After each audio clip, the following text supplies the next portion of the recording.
ட்ரெண்டிங்காக இருக்கிற மாதிரி நெட் கிளாத் வச்சு இந்த ஸ்லீவ் டிசைன் மேக் பண்ணியிருக்கேன். அண்ட் இது எப்படி மேக் பண்ணேன்னு சொல்லிட்டு பார்க்கலாமா?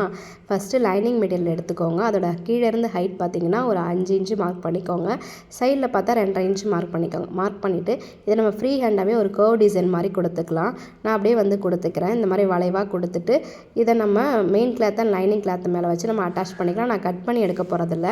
இந்த டிசைன் இன்னொரு பக்கம் ட்ரேஸ் ஆகிறதுக்கு இந்த மாதிரி கிளாத்தை ஃபோல்டு பண்ணிவிட்டு லைட்டாக டேப் பண்ணிங்க அப்படின்னா இந்த டிசைன் வந்து இன்னொரு பக்கம் சூப்பராக வந்துடும். அது மேலேயே நம்ம அப்படியே இன்னொரு லைன் போட்டு எடுத்துட்டோம் அப்படின்னா நல்லா கிடச்சிரும். இப்போ நம்ம மெயின் ஃபேப்ரிக் மேலே அந்த லைனிங் ஃபேப்ரிக்கை வச்சுட்டு ஸ்டிச் பண்ணி எடுத்துட்டேன். ஒரு 1/4 இன்ச்சு கேப் விட்டு கட் பண்ணி எடுத்தாச்சு. இதில் குட்டி குட்டி கட்ஸ் கொடுத்து ஃபேப்ரிக்கை நம்ம டர்ன் பண்ணிவிட்டு சுற்றி எல்லா பக்கம் தையல் ஓட்டிட்டு எக்ஸ்ட்ரா இருக்கிற ஃபேப்ரிக்கெல்லாம் கட் பண்ணி எடுத்துட்டேன்.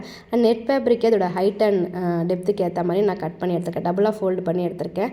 இதை அப்படியே டபுளாக வச்சு ஸ்டிச் பண்ணிவிட்டு எக்ஸ்ட்ரா இருக்கிற ஃபேப்ரிக்கை ஒரு 1/4 இன்ச்சு விட்டு கட் பண்ணிவிட்டு அதையும் ஒரு ஃபோல்டு பண்ணி தச்சு எடுத்தாச்சு. இப்போ இதோட சென்டரில் பார்த்தீங்கன்னா இந்த மாதிரி ஒரு 1/2 இன்ச்சு கேப் விட்டு ஸ்ட்ரைட்டாக லைன் போட்டு எடுத்திருக்கேன்.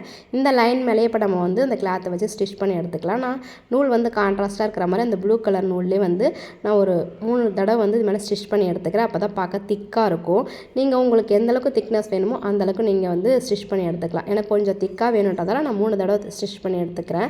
உங்களுக்கு கம்மியாக போதுன்னா நீங்கள் ஸ்ட்ரைட்டாக ஒரே ஒரு வாட்டி மட்டும் கூட ஸ்டிச் பண்ணி எடுத்துக்கலாம். இப்போ ஸ்டிச் பண்ணிவிட்டு நான் எடுத்துக்கிறேன். இதே மாதிரியே சுற்றி இருக்கிற எல்லா அந்த லைன் மேலேயும் வந்து நான் ஸ்டிச் பண்ணி எடுத்துக்கிறேன். இப்போ ஸ்டிச் பண்ணியாச்சு.